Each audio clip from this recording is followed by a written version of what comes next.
Today on Rappler, Hagupit intensifies into a typhoon and is expected to enter the Philippines Thursday.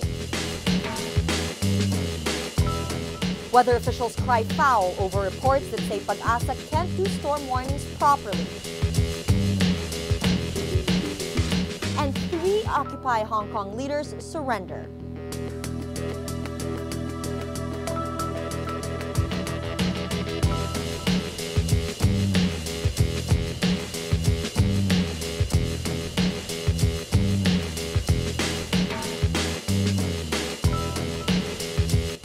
Hello, I'm Natasha Gutierrez. We're coming to you from the Azalea Residences in Baguio City. This is Rappler's Wrap for the day, a list of the most important events around the world you shouldn't miss.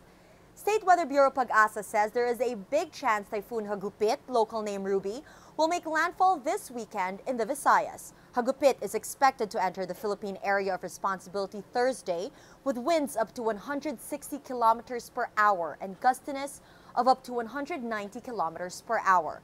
Disaster officials dismiss fears Hagupit will be as strong as Typhoon Haiyan or Yolanda. But Hagupit will be strong enough to cause storm surges, destroy crops, and blow away houses made of light materials. Budget Secretary Florencio Abad says the government has 4.7 billion pesos set aside for disaster response. Weather officials cry foul over reports alleging PAGASA can't do storm warnings properly. Project NOAA Executive Director Mahar Lagmay says the information used by broadsheet Philippine Daily Inquirer is outdated, wrong, and misleading. PAGASA's Flaviana Hilario calls the report demoralizing to those who work for the Weather Bureau. The Commission on Audit or COA report focused on the storm surge warning system developed by PAGASA and Project NOAA worth at least 80 million pesos. The first batch of 133 Filipino peacekeepers from Ebola-hit Liberia are now allowed to go home after completing their 21-day mandatory quarantine. None tested positive for the Ebola virus, but one soldier tested positive for malaria while another developed hypertension. The military will hold a belated hero's welcome for the peacekeepers Thursday. The original founders of Hong Kong's pro-democracy movement surrendered to authorities in a symbolic move meant to take the protests off the streets. This comes days after protesters clashed with police Sunday, leaving dozens injured.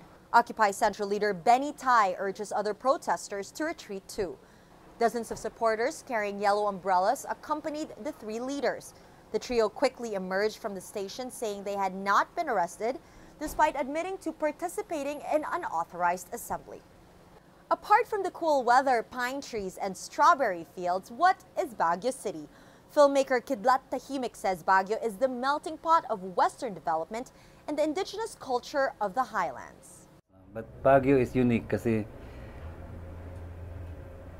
yung cosmopolitan mindset ng foreigners Americans when they set up Baguio as a hill station,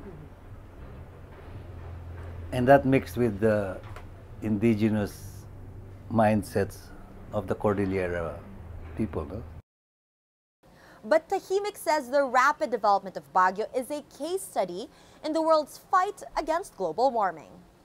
Yeah, Baguio has grown so big and it has ignored some of those perennial systems. Let's say just in terms of cutting pine trees. No? Kaya ngayon, umiinit na dito sa Baguio.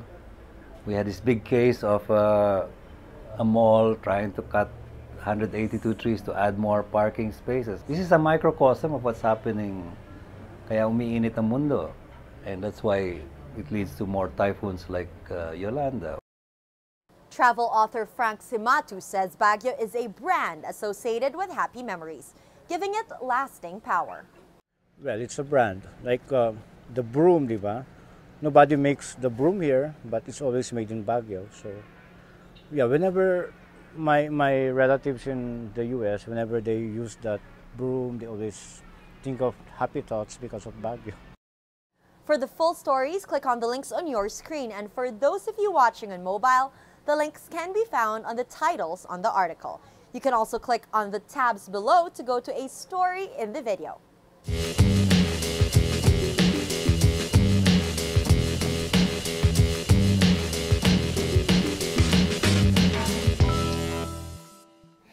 Every story on Rappler has a mood meter, which gives you 8 emotions to choose from. Looking at the Mood Navigator, the story with the biggest circle is Sandigan Bayan Drugs Revilia's bail petition. Yesterday, people were happy over this news, but today, most people are angry. That's the wrap for today, Wednesday, December 3, 2014. Visit Rappler.com for the latest news here and around the world. Check out our other shows, Tech Wrap and Talk Thursday, and if you haven't already, subscribe to our YouTube channel. We're coming to you from Azalea Residences in Baguio City. Use hashtag ShareBaguio, hashtag SharePH to promote the sites you love in the summer capital. I'm Natasha Gutierrez. As we say at Rappler, tomorrow begins today.